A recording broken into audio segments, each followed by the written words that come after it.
No, I have no notes. Well, the notes are really interesting. They just say this is a title slide, this is not a title slide. This is text. Right, ladies and gentlemen, Bob Walker. Thank you. Hello, I'm Bob Walker. I'm the head of the Web Operations Community at GDS, the Government Digital Service. My Twitter handle is RJW1. I've been working at GDS for 4.5 years now. So, I have branding. My name should be lowercase, e.g. Bob Walker. You can read my branding rules if you want. My pronouns are he/him or they/them. So, a long time ago in a company far, far away, which Mark might recognise when I get to this story. So I had worked in a company where I had stopped being on call about 6 months beforehand. Then basically I quit to go work for GDS, but so my last weekend at the company, it was snowing outside, it was not a very nice weekend, I was actually having some fun, but I was on call. While the rest of the company were on a cruise ship in the Caribbean, which is why I ended up being on call, because basically everyone else was out having fun. Now, the thing I had with this was, I got woke up every morning, I was on call at 4 in the morning, for an alert which should never have rung anyone at all. Now, I suspect what was happening is the other people who'd been on call beforehand had just got used to it. It was a natural thing which happened. If anything, that particular alarm should only ever have gone off between, well, past 8 o'clock, it would have been when it was going horribly wrong. But hey, so there. So I have had bad experiences on call, and it wasn't the only one left, but it's like we had a lot of call. And a lot of things call you for a lot of things you really shouldn't. So, the talk is what should wake you up at night? To be honest, that's nothing. So to be honest, I'm going to leave now. Actually, no, sorry, I won't. I'll actually tell you some stuff. I'd probably explain that. So, ways to not get woken up. Now, obviously sleep is very important. We should do lots of it. So, shift work. If you do 4 shifts of 8 hours, so you can have a handover, you could not be woken up by being on call. However, let's just say no, because to be honest, shift work has provable issues with people's health.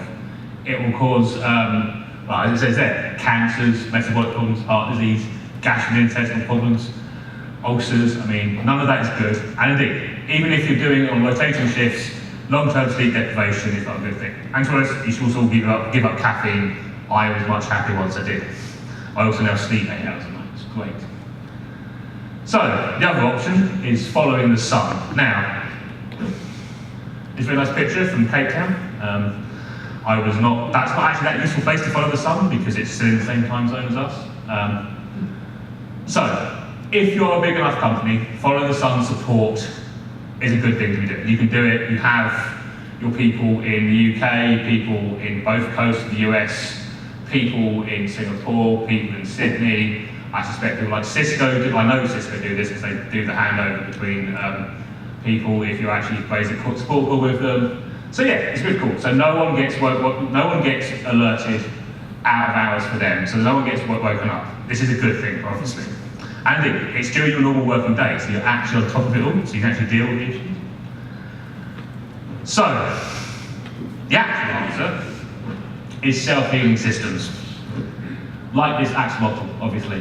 So axolotls are known for being able to self-heal. If you cut off an axolotl's arm, it will grow back. If you cut off, I'm actually reading the Wikipedia page about this. If you cut bits of its brain out, it will start regrowing its brain and not look as if it's had any problems. And actually you can transplant bits of other axolotl's brain and the right thing will happen. It's awesome. Yeah, and also big cute, I think. Yeah. So, automatic self-healing systems have been around for a while. Now, I'm old enough that I remember when Daemon Tools was a new and exciting thing. And actually, init itself, so the actual init process can be set up to restart something if it's died. It's actually how Daemon Tools works. So Daemon Tools is set up in init to be running all the time at the start. So Daemon Tools would notice when your process had died, it would restart it. Then, after that, I moved on to working on things with Ruby. And Ruby, A, ran out of memory, B, used too much CPU, would just die anyway. So then you had Monet. Now Monet did the same thing, we noticed the process was dead, we're using too much memory, so we restarted. So you wouldn't get woken up because you'd run out of memory, or let's be honest, the odd blip because you'd restarted it. Then God is much the same thing. And then came SMF in Solaris. Now, I'm an ex-Solaris admin, so I have a soft spot for Solaris, you can see. So SMF was awesome, apart from one thing, its configuration files were in XML. And I suspect SMF inspired systemd, which again, also upstart. And so systemd is probably a very good init system. It's a shame they added in the DNS servers and all the other stuff they've put in since, to be honest. But anyway, I'm sure we'll get used to it at some point.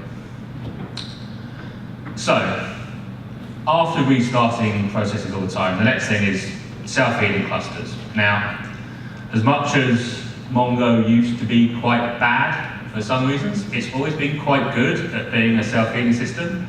If one of your cluster died, the rest of it would carry on, it'd be fine, they'd re-elect a primary, you might have a 10-second blip. But that probably wasn't enough to get you called out at night.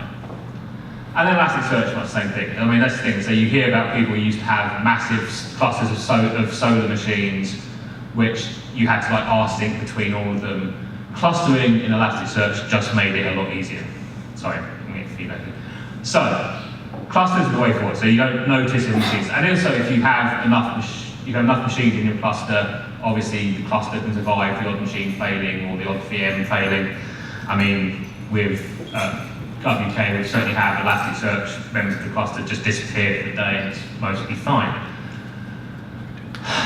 Auto-scaling loops. So this is obviously a move on from what was the restarting a process when it dies. You can now do restart an entire VM when it dies on auto-scaling loops in AWS. And indeed, you can deal with your increased loads. I think it's one of the things you have, if you have auto-scaling loops, you tell it to measure things, and it will work out its time to actually make you have more stuff, so you don't get called out, oh no, I'm overloaded, I can't deal with everything. Which again, you don't want to be called for either. I mean, to be honest, it depends on what your stuff is like. So if you're on GovUK, for instance, there is no traffic overnight, so it's unlikely to ever need to auto-scale. I mean, there is some traffic, but it's so much less than it is during the day. So, schedulers is the next step after that. So we now have Mesos, Kubernetes, ECS, all those things. So containers, making sure that everything's running, health checks, all that sort of stuff. Sort of just doing the right sort of thing to make sure that it all stays up. I mean, to be honest, one of the problems with these is who actually knows what these things are doing sometimes. I'm not sure I do yet. I mean, that's maybe because I've become post-technical, I think, which is there you go. So what if you can't do all of these things? And to us, I'm going to have to, how much have I already talked about? Okay. So, be selective. So one of the questions we ask in our interviews is basically, what 5 things would you monitor and alert on first if you had no monitoring? So, CPU, right, sorry, disk, CPU, memory, a couple of other things which don't matter to the user. So we act this all the time. People say, well, we should monitor disk. I mean, monitoring disk and CPU and memory are useful, but you shouldn't alert on them. Your user doesn't care. Your user shouldn't see that your disk has run out of space. You should be in a cluster of machines, and actually we've had a cascade failure where one machine filled its disk up, the second machine filled its disk up, the third machine filled its disk up. It's only when the third machine filled its disk up that actually things stopped working for the user. So, yeah, so you should monitor them, but you shouldn't alert them. So, put your users first. Now, quick plug, I have some of those stickers at the front here, and some other ones. They're very awesome stickers, because everyone should care about their users. So, what you should actually do is monitor your user journey. So let's say, for instance, you're running an e-commerce site. What is the most important thing that the e-commerce site is doing as far as the user is concerned? Anyone got an answer? Apart from people. The money, yes, it's all about the money. That's the thing so as the business, you care about the money being taken, and as the user of your site, they care about being able to buy the thing they want. So you actually should monitor your entire user journey. Now, how you do that is entirely up to you. At GDS, most of our teams use Cucumber, which then might be wrapped in something called Smoky, which then runs all the time and tells us when certain functionality doesn't work. We also have that vaguely with things like Pingdom as well. I'm sure I'm doing too fast. So, there's some other things you probably monitor as well. So, availability. So, yes, your user journey monitoring should probably pick up that there's no availability because you're not seeing anything. But you might want to just monitor it anyway, because it's a relatively simple check, which will probably happen a lot quicker. So actually on GovUK, we certainly have this. We have the availability that www.gov.uk is there, being monitored by Pingdom all the time, and that should probably, if everything is down, which has never happened, would actually alert you first before the user journey going, well, I can't log in, I can't see the first page, therefore I can't continue the rest of my journey. Response times. So, one of the things about e-commerce sites is supposedly if your response time is slow, you make less sales. So to be honest, as the business value, you probably care about response times. If your users do, well they do obviously because they leave, you can't pick up those stuff. I mean, one of the things we have on GovUK is that's less of an issue because to be honest, people need the information on GovUK, so they're not buying anything, so they just have to wait, to be honest. I mean, response time's good because we use decent CDN and stuff. Then error rates. Now, your user journey monitoring may not be catching all of the errors happening on your site. So actually monitoring the amount of errors you get is a good idea. Now, on GovUK, we actually have different levels of acceptable error rates during the day and at night. So, and this is actually, so it may sound bad that we have errors, but actually the user very rarely sees them, because of other things we do. So we actually have, we alert on error rates at our origin. Alerts at the origin don't necessarily mean that we're alerts at the edge on the CDN, because we have the CDN failover. You can actually see this all in our CDN configuration, which is all on our GitHub repos. But during the day, we alert at about, I think, 0.5%, which is an okay amount, but again, we have people awake who can deal with it.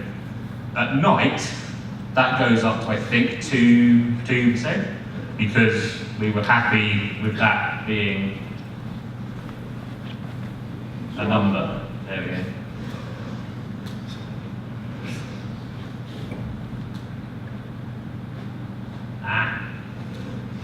What's that saying? We stare at a laptop, isn't it? Cancel. No, it's just a Dropbox. Yeah, okay, cool. So we have different levels of alerts. So but it's something you should definitely monitor. You should monitor your error rates because you might not be catching everything. Ooh, no, it needs to be focused. Okay. So, legal reasons should wake you up. So, this is probably, I mean, I don't know if normal sites would have this, but one of the things we have on GovUK, for instance, is that we have things which need to be published at a certain time. Otherwise, I mean, to be honest, it's mostly a case of form filling, but the legislation says that this thing must be published at 9:30 in the morning. So actually, most of the time it doesn't call us, but actually there are things at midnight as well. So that is actually one of the 6 things on GovUK which will call people out hours. Life or death situations. Now, again, this is possibly just a very GovUK thing, but it's a good reason to ring someone up. One of the things that GovUK publishes is travel advice for foreign countries, published by the FCO, or the Foreign Commonwealth Office. And some of the pages have like 100,000 subscribers to get an email as and when the travel advice changes. Now, we actually monitor if that email gets sent, because people want to know, people want to know stuff. And it's like, for instance, travel advice is like, yes, there's a hurricane, don't go there because there's no infrastructure anymore. Or there's been a terrorist attack, we don't advise that people go anymore. Now, it's probably not that urgent, but they do care. I mean, our users care that they get the emails and things. We also actually publish drug recalls. However, I have a sneaky suspicion that those have never actually happened overnight. But it would ring us if it did, and the email didn't get sent. So, now I'll talk about what you should call. I'm going to actually now talk about who you should call. Because this is actually quite important as well. So, which team should get called? Who thinks it's the ops team? Who thinks it's the dev team? Who thinks it's the DevOps team? Trick question, obviously. There is no such thing as DevOps. Well, there is, sorry. DevOps is a culture, not a team or a job title. So, yes, it's not DevOps. However, the actual answer is everyone. So even if you do have if you do have a DevOps team, they should get called as well. So at GDS, that is definitely what we do. We make sure everyone is on call, because it's surprising how quickly issues get fixed in software if a developer actually gets called overnight because it went wrong. I mean, to be honest, actually, on WK Symphony, actually, it's very rarely the software that goes wrong, because we do continuous deployment mostly. Most issues become quite apparent quite quickly, and we have always enough traffic, and we also replay against stadium and stuff like that. The other thing is, always make sure there are 2 people on call. Firefighting on your own is never fun. I mean, some people, so to be honest, I have fixed issues without letting it escalate to the other person, but that's because I'm an experienced sysadmin who knows what they're doing at times, and most of the time it's like something blipped quickly, it's okay, I checked, we'll go back to sleep again.